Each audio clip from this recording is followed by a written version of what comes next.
اللہ جل وعلا نے قرآن مجید کے اندر فرمایا کہ فلا تقل لہما اف، کہ اے لوگو اپنے والدین کے ساتھ احسان کرو اور اپنے والدین کو اف تک نہ کہو۔ کلمہ اف استعمال کیا کہ لوگو والدین کی خدمت ایسے کرو، والدین کے ساتھ حسن سلوک ایسے کرو کہ انہیں اف تک نہ کہو، ان کے سامنے کوئی بات نہ کرو، ان کے سامنے جھجک سے دوستوں کی طرح جیسے پیش آؤ ویسے پیش نہ ہو۔ فرمایا کہ ولا تقل لہما اف، انہیں اف تک نہ کہو۔ تو آج کے اس ایپیسوڈ میں یہ جو لفظ اف ہے اس کی ہم وضاحت کریں گے کہ رب تعالیٰ نے فرمایا کہ اف تک نہ کہو، بھی اف ہوتا کیا ہے، اف کہتے کسے ہیں؟ تو آئیے احادیث کی روشنی میں، اقوال ائمہ کی روشنی میں لفظ اف کی وضاحت کرتے ہیں۔ خالق کائنات نے فرمایا کہ والدین کو اتنی عزت دو، اتنا مقام دو کہ انہیں اف تک نہ کہو۔ تو حضرت ابو عبیدہ علیہ الرحمہ آپ فرماتے ہیں اف کی تعریف کرتے ہوئے، اف کی وضاحت کرتے ہوئے فرماتے ہیں کہ اہل لغت کے اعتبار سے اف اس میل کو کہتے ہیں جو انگلیوں پر جم جاتا ہے۔ اف جو لفظ ہوتا ہے نا، حضرت ابو عبیدہ فرماتے ہیں کہ اف یہ جو کلمہ ہے اس کا مطلب یہ ہوتا ہے کہ وہ میل جو انگلیوں پر جم جاتا ہے۔ اب نعوذ باللہ من ذالک، والدین ہمارے لیے میل تو نہیں ہے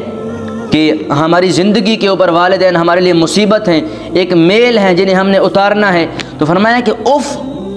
انہیں میل نہ سمجھو، انہیں مصیبت نہ سمجھو، انہیں اپنے لیے تکلیف نہ سمجھو۔ تو اف سے مراد یہ ہے کہ اپنے والدین کو اپنے لیے میل نہ سمجھو، اپنے لیے ایک عذاب نہ محسوس کرو، اپنے لیے ایک تکلیف محسوس نہ کرو۔ اسی طرح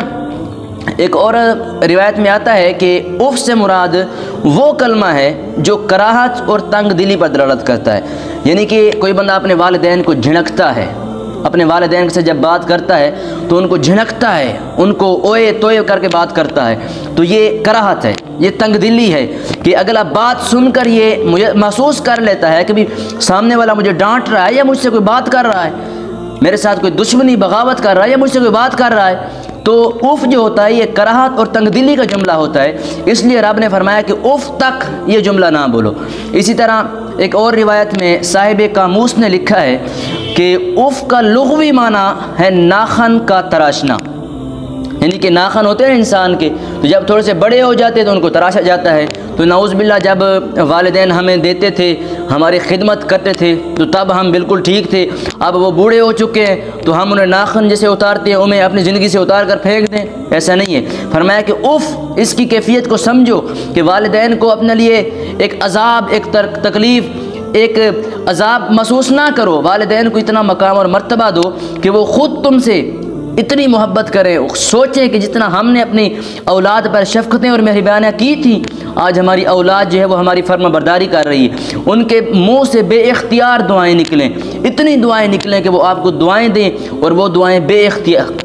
اختیار ہوں، ان کی کوئی تعداد ہی نہ ہو، تو آپ والدین کی دعاؤں سے ایک بلندی اور مقام تک پہنچ جائیں گے۔ اسی طرح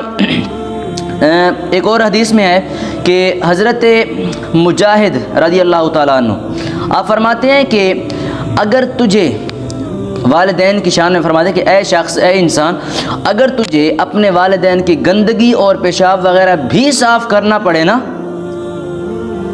تو اس موقع پر بھی تو اف نہ کہے۔ عموماً والدین بیمار ہو جاتے ہیں، والدین کو تکلیف ہوتی ہے، اٹھ نہیں سکتے، بستر سے باہر نہیں آ سکتے، تو فرمایا کہ جب ایسی حالت ہو تو ان کے ساتھ ایسے پیش آ کہ وہ جان جائیں کہ واقعی ہی میرا بیٹا ہے اور میری فرمانبرداری کر رہا ہے، کہ تو جب ان کا تمہیں پیشاب بھی صاف کرنا پڑے، ان کا بستر بھی صاف کرنا پڑے تمہیں، ٹھیک ہو گیا، اور اس طرح ان سے جو گندگی ہے وہ بھی تمہیں صاف کرنی پڑے تو کر، اسے اپنے لیے غنیمت جان کہ مجھے والدین کی خدمت کرنے کا موقع مل رہا ہے، اپنے لیے عذاب محسوس نہ کر، اپنے لیے کوئی تکلیف محسوس نہ کر، اپنے لیے کچھ باتیں محسوس نہ کر، صرف بلکہ غنیمت جان، فخر کر کہ والدین کی خدمت کا مجھے موقع مل رہا ہے۔ کیوں؟ کیونکہ جب تو چھوٹا تھا، جب تو اپنا بستر خراب کرتا تھا، جب تو اپنی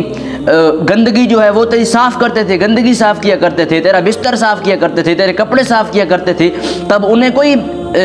محسوس نہیں ہوا تھا، انہیں کوئی تکلیف نہیں محسوس ہوئی تھی، انہیں کوئی عذاب نہیں محسوس ہوا تھا، اور آج تو بڑا ہو کر اپنے والدین کو تکلیف محسوس کرتا ہے، عذاب محسوس کرتا ہے۔ تو رب نے فرما دیا کہ اے انسان، افن، کلمہ اف تک نہ کہو، انہیں عذاب نہ سمجھ، انہیں اپنے لیے میل نہ سمجھ، انہیں ناخن نہ سمجھ، انہیں تراشا ہوا ناخن نہ سمجھ۔ تو رب تعالیٰ نے جو احکامات ہم تک پہنچائے ہیں، ہمیں چاہیے کہ ہمیں ان پر عمل کرنا چاہیے۔ اور اگر آج کوئی انسان اپنے والدین کے ساتھ حسن سلوک کرتا ہے، ان کی فرما برداری کرتا ہے، ان کی خدمت کرتا ہے، تو اللہ جل وعلا صرف والدین کی خدمت کی برکت سے اس شخص کو مقام اور بلندیاں عطا فرماتا ہے۔ تو آئیے ملتے ہیں اگلے ایپیسوڈ میں۔ السلام علیکم ورحمۃ اللہ۔